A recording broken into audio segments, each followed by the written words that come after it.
Amém? Eu gostaria de convidar você a abrir comigo a sua Bíblia, no Evangelho de João, capítulo 11, a gente vai ler um texto muito conhecido, texto um pouquinho extenso, por isso que eu gostaria que você acompanhasse comigo na tua Bíblia, Evangelho de João, capítulo 11, e é esse texto que vai nortear a nossa vida aqui, o nosso culto nessa noite. João capítulo 11, diz assim a partir do verso 1: Estava enfermo certo Lázaro de Betânia, a aldeia de Maria e de sua irmã Marta. Esta Maria, cujo irmão agora estava doente, era a mesma que ungiu o Senhor com bálsamo e lhe enxugou os pés com os cabelos. Mandaram as irmãs de Lázaro dizer a Jesus: Senhor, aquele a quem amas está enfermo. Quando Jesus ouviu isso, disse: esta enfermidade não acabará em morte, mas é para a glória de Deus, para que o Filho de Deus seja por ela glorificado. Jesus amava Marta, sua irmã, e a Lázaro. Porém, quando ouviu que Lázaro adoecera, ficou ainda 2 dias no lugar onde estava. Depois disse aos seus discípulos: voltemos para a Judéia. Disseram os discípulos: Rabi, ainda agora os judeus procuravam apedrejar-te e voltas para lá? Jesus respondeu: não há 12 horas no dia, se alguém andar de dia não tropeça, pois vê a luz deste mundo. É quando anda de noite que tropeça, pois não tem luz. Disse isto e continuou: nosso amigo Lázaro dorme, mas vou despertá-lo. Responderam os discípulos: Senhor, se dorme, melhorará. Jesus estava falando da sua morte, mas os discípulos pensavam que ele se referia ao repouso do sono.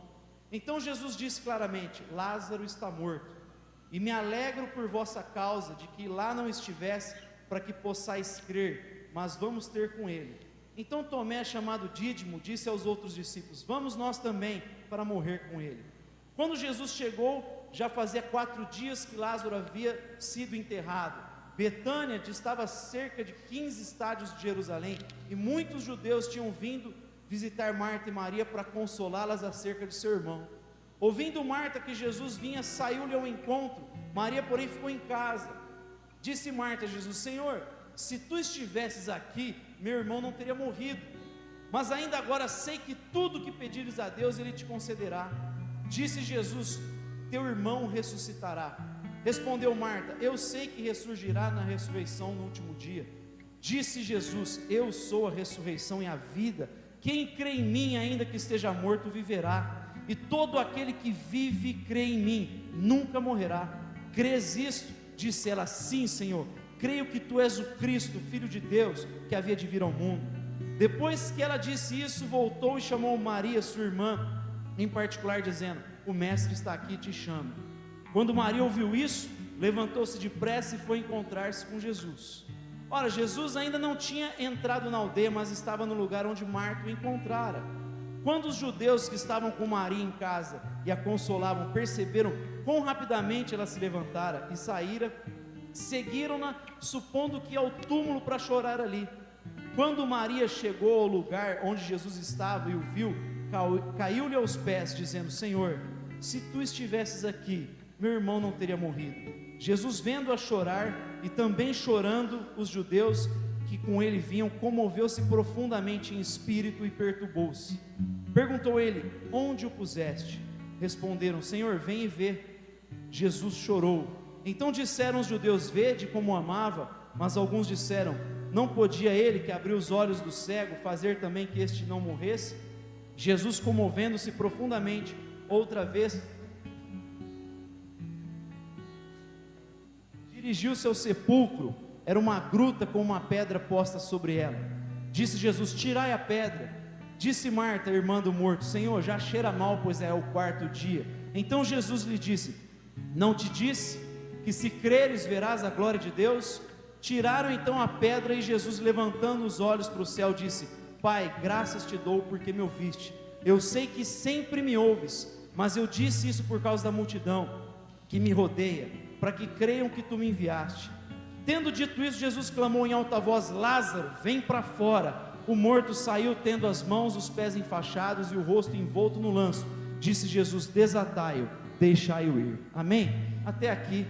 Meus irmãos, esse texto ele começa trazendo algo surpreendente para nós, que mostra que não importa o quão próximo de Jesus você seja, o luto vem para todo mundo, a dor vem para todo mundo. O texto diz que Lázaro era amigo de Jesus, Marta, Maria, eles eram chegados de Jesus. Jesus estava acostumado a cear na casa deles, passar na casa deles, e mesmo assim vem o luto, vem a doença, vem a aflição. Eu te digo que muitas vezes pode vir com mais intensidade, justamente porque nós somos próximos de Jesus. Jesus disse que se nós estivermos unidos a Ele, a gente passará por perseguição, por sofrimento. O fato é que o sofrimento veio sobre a casa de Marta, Maria e Lázaro. Talvez possa estar vindo sobre a tua casa nesses dias. Muitos dos nossos irmãos aqui, inclusive, já são alvo da minha oração, porque estão passando por lutas na família, no casamento, lutas financeiras, lutas com saúde, e hoje a gente vai orar inclusive por alguns dos nossos irmãos que estão adoecidos. Eu não sei qual é o modo que você chegou aqui nessa noite, mas o texto diz: Jesus, eu sou a ressurreição e a vida, quem crê em mim, ainda que morra, viverá. E eu penso que não apenas a ressurreição para a vida eterna, mas em Jesus a gente pode experimentar algumas ressurreições na nossa existência. Deus pode ressuscitar dons adormecidos que talvez você enterrou aí, projetos que Ele colocou na tua mão, missões que Ele te confiou. Ele pode trazer ressurreição para a nossa vida. É por isso que a gente pode celebrar o nosso Deus. E eu queria que a gente começasse o nosso culto celebrando o nosso Deus, que já nos concede vitória. Amém? Vamos declarar que Ele é bom. Glórias ao teu santo nome, Deus. Amém, Pai. Amém. Como eu falei aqui, eu não sei como cada um chegou. Eu disse que nós podemos experimentar ressurreições na nossa existência, na nossa vida, mas nesse texto a gente vê que tem um percurso até Jesus chegar diante do sepulcro. E eu gostaria que a gente pensasse um pouquinho nesse caminho de Jesus até a ressurreição, e a gente vai ter algumas paradas nesse caminho e tirar algumas verdades desse texto. Primeira coisa que eu gostaria de deixar aí, e quem sabe o Espírito Santo cravar na tua alma e na minha alma, tem a ver com o que a gente cantou agora há pouco. Com meu coração eu me lembrarei que tu és bom. O caminho da ressurreição, meus irmãos, ele passa pelo fortalecimento do nosso coração, através da lembrança dos feitos de Deus na nossa vida. É você se lembrar constantemente do que Deus já fez, do lugar de onde Ele tirou. O texto começa falando de Lázaro adoecido, e Marta dizendo: olha, manda um recado para o mestre, aquele a quem ele ama está muito doente. Por que elas têm confiança para enviar um recado para Jesus? Porque tem um histórico já tem uma história com Jesus, elas já foram acolhidas por Jesus, elas já viram Jesus fazer milagres, sinais, elas conhecem o coração do mestre, e por ter uma experiência com Jesus, elas têm convicção, elas têm confiança para dizer: vai falar para Jesus, que aquele a quem ele ama está muito doente, porque eu conheço o coração de Jesus. Tem um episódio na palavra de Deus que diz que Davi foi levar comida para os seus irmãos em batalha. Davi era um garoto, e quando ele chega, ele ouve o gigante desafiando a nação: cadê o melhor de vocês? E começa a blasfemar contra o Deus de Israel. E Davi então fala: eu vou calar a boca desse incircunciso. E é curioso porque quando Saul diz: você é só um menino, a resposta de Davi: olha, o Deus que me capacitou para derrotar um urso quando ele veio contra uma das minhas ovelhas, me capacitou para vencer um leão, vai me capacitar para vencer esse gigante. O mesmo Deus que me deu vitória lá atrás vai dar vitória hoje, porque Jesus Cristo é o mesmo ontem, hoje e vai ser para sempre. O Deus que tirou você e eu um dia de um lamaçal de pecados, que sustentou a minha e a tua vida, não vai deixar de sustentar, irmãos. Jesus diz: eis que estarei convosco todos os dias, até a consumação dos séculos. Eu me lembro quando meus pais se divorciaram, e a gente passou por alguns meses de muita dificuldade financeira. Eu me lembro que um dos dias que a gente não tinha assim, dinheiro para fazer despesa, eu orei ainda garoto, falei: pai, tua palavra diz que nunca vi o justo mendigar o pão, desamparado. E naquele mesmo dia à noite, uma pessoa procurando minha mãe para passar um trabalho para ela, já pagou a coisa adiantada, e como se Deus falasse para mim: eu sou o teu Deus, confia. Quando eu fiquei um período com um grupo de pessoas, meus irmãos, todo o tempo eu pude ver a mão de Deus operando na minha vida, né? Minha esposa está aqui para não deixar eu mentir. Como é que a gente vai pagar tal conta? E de alguma forma Deus vinha com provisão, porque o nosso Deus cuida de nós. Ele fala: eu visto o lírio do campo e eu alimento a ave. Você tem muito mais valor do que o lírio e a ave, meu irmão. Lembra do que Deus fez. Se a tribulação está diante de você hoje, a luta é intensa, começa a trazer à memória do teu coração aquilo que vai te dar esperança. O Deus que me capacitou a vencer o leão, o urso, vai te capacitar a passar diante dos gigantes, dos desafios dessa vida. Eu queria que a gente fizesse desse cântico próximo, cântico a nossa oração, que ele fala exatamente essas palavras do profeta Jeremias: eu quero trazer à memória aquilo que me dá esperança. E enquanto você canta, irmão, vai pedindo para o Espírito Santo trazer à tua memória o cuidado de Deus, a provisão de Deus, o Deus que te sustentou em todo o tempo, que caminha com você, para que, se porventura o inimigo está jogando mentiras no teu coração, elas possam ser dissipadas nessa noite. Senhor, amém, Pai, amém. C.S. Lewis vai dizer que nós precisamos lembrar continuamente daquilo que nós cremos. A natureza humana é dada ao esquecimento. Uma das definições da palavra apostasia é a gente esquecer, deixar ir. Às vezes a gente esquece do que Cristo fez na cruz, a gente esquece do Deus que a gente serve. Paulo vai dizer: aquele que não poupou seu próprio filho, ao contrário, entregou ele a nós, não dará juntamente com ele tudo aquilo que nós precisamos? Não vai cuidar de cada um de nós? Então a primeira verdade, meu irmão, nesse caminho da ressurreição, é você fortalecer o teu coração, eu fortalecer o meu coração, lembrando dos feitos de Deus. Mas tem uma segunda verdade aqui nesse texto, que eu gostaria de ressaltar, é que a gente precisa confiar na soberania de Deus, e precisa descansar nela. Jesus recebe o recado: Lázaro está muito doente, e o esperado era Jesus dizer: então vamos embora agora, vamos procurar Lázaro antes que a coisa piore. Mas o texto diz que Jesus espera. Ele contraria a expectativa de qualquer pessoa, porque em sã consciência, se você ouvisse um parente teu está muito doente, um amigo está muito doente, você iria de imediato ver a face dele, o rosto dele. Mas Jesus espera, porque Jesus tem caminhos muito maiores do que nós, porque Jesus tem propósitos que a gente não entende muitas vezes. Em Atos diz, no capítulo 12, que Pedro e Tiago, irmão de João, foram presos por Herodes, e ele mata Tiago, mas ele liberta Pedro. Aliás, Deus vai lá e liberta Pedro. E às vezes a gente fica lendo esse texto e fala: por que Deus não libertou Tiago, só libertou Pedro? Não sei, talvez o Jonathan saiba, eu não sei. A resposta que eu sei é que Deus é soberano e Ele faz o que bem entende, porque Deus tem caminhos diferentes para Tiago dos caminhos que Ele tem para Pedro. Por que Ele cura uns e não cura outros? Por que Jesus entra em ambientes e às vezes Ele cura todo mundo, mas quando Ele entra lá no templo, no dia da Páscoa, entra em Betesda, Ele cura um homem e vai embora? Por que Ele não curou todos os doentes? Porque Ele é soberano, e eu preciso aprender a descansar o coração na soberania dEle, não deixar de desacreditar do meu Deus porque as coisas estão ruins para mim, porque Ele continua sendo Deus, e Ele continua sendo bom. Eu preciso descansar o coração. Deus tem os tempos dEle, Ele não quis ir de imediato ver Lázaro, porque Ele tem o tempo dEle. O que a gente não pode é cair na tentação de Sara, porque quando não vai acontecendo a coisa conforme a gente espera, e dentro da nossa expectativa, aí a gente fica querendo dar uma mãozinha para Deus, aí fala: pega minha serva Agar, e aí a gente vai criando um problema histórico, porque a gente quer precipitar e dar mãozinha para Deus.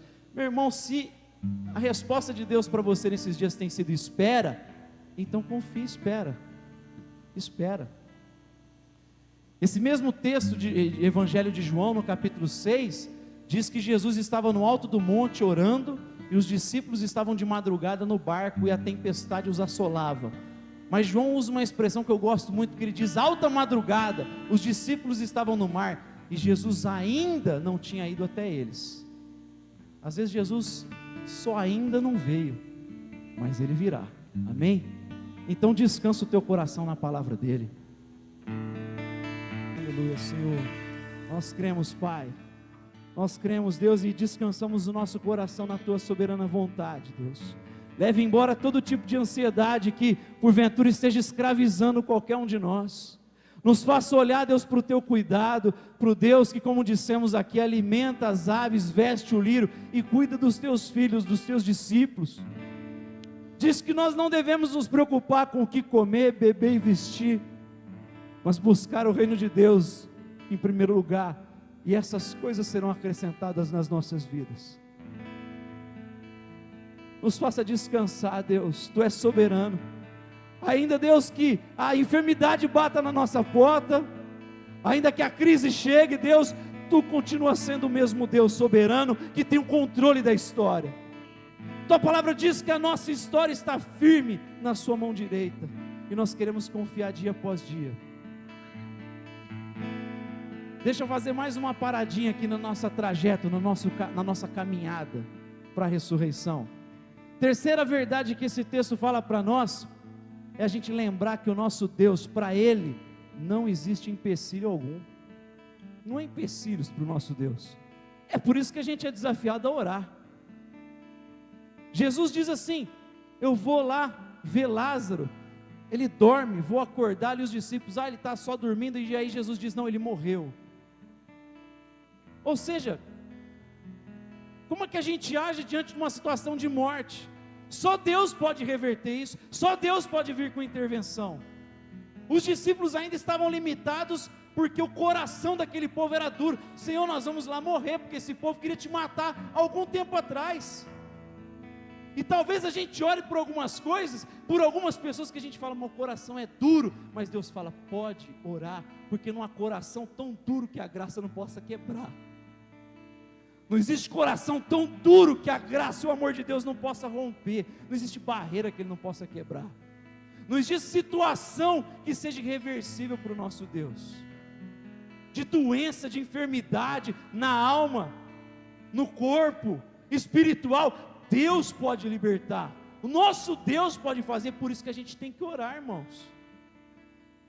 Não é porque a gente tem uma doutrina reformada que a gente deixa de crer no poder de Deus. O nosso Deus é todo poderoso. Hebreus vai dizer que o universo é sustentado pela palavra do seu poder. Ele pode todas as coisas, e a gente tem que orar com essa convicção, com essa fé. Para Jesus não tinha coração duro que fosse impedir a ação de Deus. Ele diz, pelo contrário, tem muita gente ali que é filho de Deus e vai se converter naquele lugar. Não tem morte que vai interromper a minha palavra de ordem, porque quando ele diz, vem para fora Lázaro, Lázaro ele vem para fora mesmo, porque a palavra de Deus decreta todas as coisas, e a gente tem que confiar nele. Não há empecilho, meu irmão, por isso que você pode colocar suas causas diante do nosso Deus, a gente pode pedir, Tiago diz, se há enfermos entre vocês, chame os presbíteros, unge com óleo, porque a oração da fé curará o doente, e se tiver cometido pecado, ser-lhe-ão perdoados. A gente não pode deixar de crer no nosso Deus. Eu me lembro de uma história, de um relato, de um pastor que foi pregar na igreja de um amigo dele. Ele foi pregar alguns dias naquela igreja, e no primeiro dia, ele decidiu ir a pé para a igreja, um pouco antes do culto. O pastor da igreja falou, você não quer que eu te leve de carro? Ele falou, não, eu quero dar uma caminhada, pensando na vida. Estava falando há pouco com o Adriano, que ele falou que gosta de caminhar, ouvir palavra, deixar Deus trabalhar no coração, e é bom. Eu gosto de meditar nas palavras que eu vou trazer quando eu caminho, porque vai, eu acho que o sangue circulando. Ele foi caminhando, ele falou que daqui a pouco uns cachorros começaram a perseguir ele, ele começou a correr, os cachorros começaram a correr, ele entrou na primeira porta, se escondeu, daqui a pouco foi surpreendido com uma mulher abraçando o pescoço dele, ele assustou, não reparou que tinha entrado num prostíbulo, Guilherme. E ele falou para aquela mulher, moça, eu estou fugindo dos cachorros, eu sou pastor, vou pregar na igreja tal, tem um convite aqui, vai lá. No outro dia, Zema, acabou a pregação, ele foi lá para o final na porta receber as pessoas, e ficou uma mulher no final do culto. Ela chegou, ele não tinha reconhecido, ela falou, pastor, eu sou a mulher de ontem, eu decidi vir assistir o culto, e Deus me tocou profundamente. E ele começou a ministrar, o pastor daquela igreja começou a acompanhar aquela mulher, ela se batizou, ela era alcoólatra durante muitos anos, e por conta do alcoolismo dela, ela deixou os filhos pequenos e o marido na casa, e foi embora, abandonou a família, já estava vivendo alguns anos fora de casa, sem dar satisfação, o marido não sabia onde ela estava, e ela falou para o pastor: pastor, agora que eu consegui me recuperar, eu gostaria muito de ver os meus filhos, mesmo que eu não resgate o meu casamento, eu quero ser mãe dos meus filhos, eu quero pedir perdão. E o pastor: então vamos procurar, vamos lá. Vão à casa, chegam, um dos filhos já um pouquinho maior, a reconhece, o pai não estava em casa, ela começa a arrumar a casa, o pastor esperando. A hora que o marido chega, o ex-marido, e vê a mulher: onde você estava? Te procurei feito louco. E aí ela conta que fugiu, mas encontrou a graça de Deus. Deus mudou a vida dela. Ela falou: se você me permitir, eu queria pelo menos ter relacionamento com os meus filhos. E meus irmãos, aquele homem caiu num pranto tão grande e disse para o pastor: se Deus mudou a vida dessa minha mulher, eu quero esse Deus para mim. Meu irmão, se Deus é capaz de restaurar um casamento nesse nível, será que não pode restaurar a tua vida, teus parentes, as pessoas que você coloca diante de Deus? Nosso Deus pode todas as coisas. Por isso que nessa hora eu gostaria de convidar você que tem colocado motivos de oração, ergue a sua mão, porque um irmão vai se aproximar e interceder pela tua vida, e a gente vai ter um tempo de intercessão. Eu gostaria inclusive de convidar o pastor Jonatas aqui à frente, para ele nos conduzir em oração. Se você tem algo para colocar diante de Deus, só levante a sua mão, um irmão vai se aproximar, ver você com a mão erguida, vai orar pela tua vida. Você deseja alguma oração, fique com a sua mão estendida, e alguém vai se aproximar de você.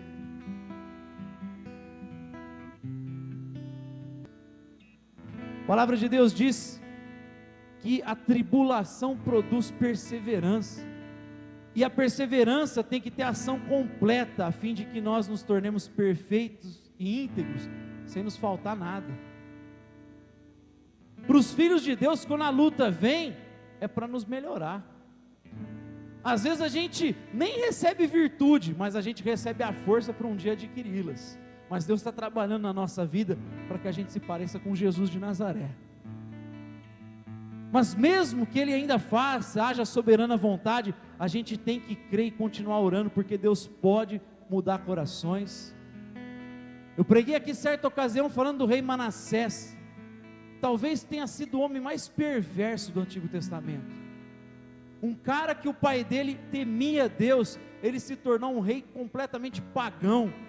Ele chegou a sacrificar os 2 filhos dele no altar, se tornou idólatra, corrompeu a nação inteira, praticou feitiçaria. E o texto diz que Deus enviou os inimigos. Esse cara lá na prisão se lembrou do Deus do pai dele, se humilhou muito, e Deus restaurou esse cara. Se Deus restaura Manassés, Ele restaura a minha e a tua vida. Amém? Penúltima verdade que eu gostaria de falar, esse nosso pit stop desse caminho, é a gente lembrar que no caminho da ressurreição ele passa pela adoração sincera, pela súplica sincera. Jesus chega, não entra na aldeia, Marta vai ao encontro dele: mestre, se você tivesse chegado antes. E Jesus fala: eu já não te falei que quem está em mim não morre. Parafraseando em outro texto, eu sou Deus de vivo, não de morto. Eu sou Deus de Abraão, Isaque e Jacó. Para o crente a morte é só vírgula, não é ponto final. Porque o crente pode passar pela morte, mas já está na vida, já está na glória, já está em Deus. E aí Maria fica sabendo e vai ao encontro de Jesus. E meus irmãos, o texto fala que ela vê Jesus e já cai aos pés dele. Jesus fica perturbado.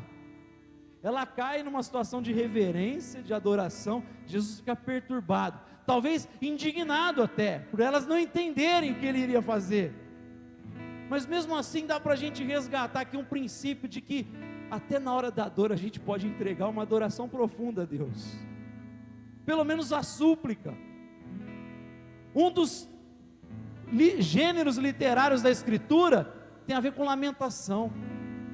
Inclusive tem salmos de lamentação, inclusive um livro chamado Lamentação de Jeremias, Lamentações, profeta chorão. Sabe por que a gente não usa muito lamentação no culto? Porque lamentação é feia esteticamente, ela chega aos ouvidos assim como uma murmuração, uma indignação. Sabe o salmista? Pai, até quando o Senhor vai esconder a face de nós? O que está acontecendo com a minha vida? Mas até isso é você colocar para fora, e é nesse processo que a gente é curado. Sabe Ana, quando ela chega e se curva diante de Deus, foi a primeira vez que ela conseguiu adorar de verdade, saiu curada para casa, finalmente ela tirou aquela carga das costas dela. Maria aprendeu esse segredo, estar aos pés de Jesus. Ela estava aos pés de Jesus aprendendo, enquanto Marta estava agitada com as coisas da vida. Na hora do luto, ela também estava aos pés de Jesus. Antes do sepultamento, ela pegou um perfume caro e derramou nos pés de Jesus. E Jesus falou: o que ela está fazendo aqui vai ficar gravado na história. Se colocar aos pés de Jesus, aprender a adorar em qualquer tempo, em qualquer circunstância. Crente pode fazer isso. Até na hora da dor a gente pode desfrutar de paz e contentamento. Talvez não haja relato mais impressionante na história da igreja do que a história de Horatio Spafford. Esse homem era um advogado famoso. Ele ia cruzar o Atlântico de navio, mandou a esposa e as 4 filhas enquanto ele resolvia a situação ali, para depois pegar um outro navio. Mas no meio do caminho esse navio tem um acidente. Ele recebe a carta da sua esposa dizendo: salva, porém só. Você imaginou perder 4 filhos de uma vez? Ele pega o próximo navio e o piloto diz: olha, aqui foi o local onde teve o acidente. Naquele instante esse homem vai para um aposento, ele escreve um hino que é cantado até hoje, 200 anos depois, que fala assim: se paz a mais doce me deres gozar, ou se dor a mais forte eu sofrer, seja o que for, tu me fazes saber que feliz com Jesus sempre sou. Eu posso experimentar alegria e paz até na hora da dor, e você também pode. Vamos fazer desse cântico a nossa oração. Faça como Maria, se coloque aos pés de Jesus. Talvez no momento da sua dor, se você esteja passando, coloque a tua adoração, exalte o nome do nosso Deus. Amém. Deus nos leve a ter o coração desse homem, teu coração de Jó. No meio da mais severa tribulação, ele conseguia exaltar o nome de Deus, rejeitar a opção diabólica na boca da esposa e falar: você fala como uma louca, como uma insensata, porque Deus deu e Ele tirou, e louvado seja o nome do Senhor. Ele nos leve a ter esse coração. Meus irmãos, a última coisa que eu gostaria de falar é que esse caminho da ressurreição, ele passa pela certeza de que existe um Deus que nos ama. O versículo 35 desse capítulo de João é o versículo menor das Escrituras, mas com um significado extraordinário, profundo. Jesus chorou. Jesus chorou. Jesus sabia que ia ressuscitar Lázaro. Jesus é Deus encarnado, mas diante do túmulo ele chora. E aqui ele está expressando a humanidade dele. Ele não é um Deus que vem para curar, mas que fica indiferente. Ele é um Deus que se envolve com a nossa história. Ele é um Deus que faz da tua dor, da minha dor, a dor dele. Se tem alguma coisa que moveu o coração de Jesus, isso é a compaixão. Várias vezes ele vê a multidão e fica com compaixão. São ovelhas sem pastor, sem alimento. Ele vê a viúva trazendo um único filho, o texto fala: ele se compadeceu dela. O padecimento, a dor se tornou dor dele. E a nossa dor vira dor de Jesus. Ele sofre junto com os filhos dele. Ele anda do nosso lado, e a dor que nós carregamos pesa no coração dele. É por isso que ele chora, ele mostra essa humanidade do Filho. Quando ele olha aqui nessa noite, ele não está vendo, 40 pessoas reunidas. Ele consegue ver cada um aqui. Jesus, diferente de muitas igrejas dos nossos dias, não está preocupado com massa, com uniformidade, com um negócio amorfo. Jesus, ele vê cada pessoa. Jesus, ele sai de uma multidão que ele está pregando, ele deixa a multidão por um momento para ir cuidar da filha de Jairo. Tinha um monte de gente, ele podia falar: olha o tanto de gente que eu estou cuidando, mas ele deixa para ir atrás de Jairo. No meio do caminho alguém toca nele e fala: alguém tocou em mim, porque de mim saiu virtude. Meu irmão, ele atravessa o lago de Genezaré para libertar um possesso e volta. Para ele não tem distância. Para Ele não tem dificuldade, não tem dinheiro que vale o sacrifício feito para conseguir restaurar uma vida, redimir uma vida. Deus nos ama e a gente precisa deixar essa verdade cravada no nosso coração. Amém? Há um Deus que nos ama.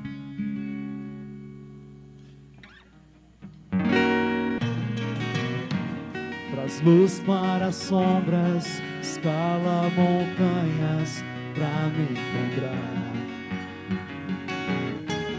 Derruba muralhas, destrói as mentiras para me encontrar.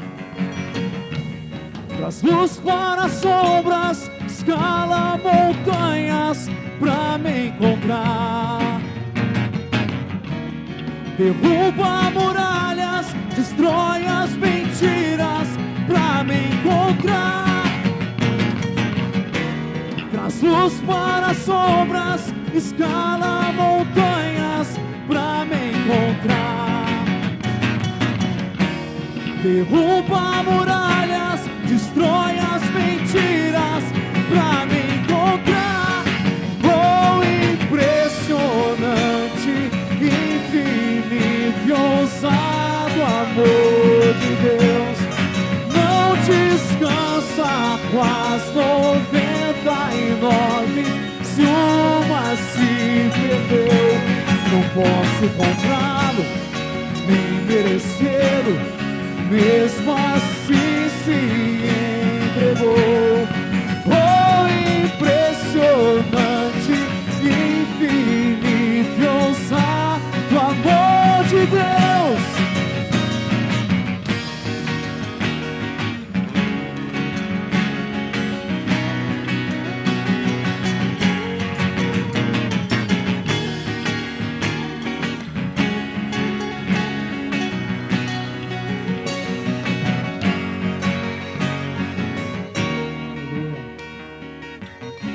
A gente viu aqui que esse caminho da ressurreição, ele passa quando a gente fortalece o nosso coração, lembrando do que Deus já fez na nossa vida, que Jesus Cristo é o mesmo ontem, hoje, será para sempre, que o Deus que cuidou ontem, cuida hoje, vai cuidar para sempre,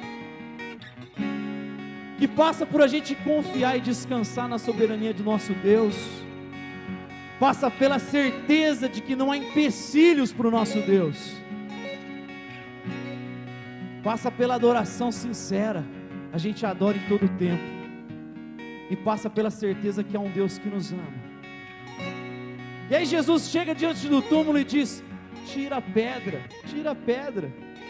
Talvez a gente precise tirar algumas coisas do caminho, dons que você já tem, está enterrado aí, você precisa falar: Pai, reaviva os meus dons, eu não quero enterrar nada do que o Senhor colocou nas minhas mãos, eu quero ser achado servo fiel e justo, eu quero ouvir da tua boca no grande dia: servo bom e fiel, agora eu vou te colocar sobre o muito, vou te dar mais responsabilidade, vou te confiar mais. O que é a sua pedra? Às vezes a tua pedra é você procurar um irmão e falar: irmão, me perdoa. No que depender de nós, tem de paz com todos os homens. A gente tem que fazer a nossa parte, para que não haja obstáculos, para que não haja barreiras. E assim, meu irmão, Deus vai dizer: vem para fora. Deus pode começar a restaurar algumas coisas na nossa vida, e eu oro para que Ele restaure nessa igreja especialmente. A gente está vivendo um tempo novo, e eu quero que Deus restaure dons na minha vida, dons na sua vida, que Deus venha nos alinhar cada vez mais, trazer unidade, soprar a vida de Deus nesse lugar, amém? Soprar a vida na minha e na tua vida, na igreja dele. Essa é a tua igreja, Pai, esse é o teu povo, Senhor.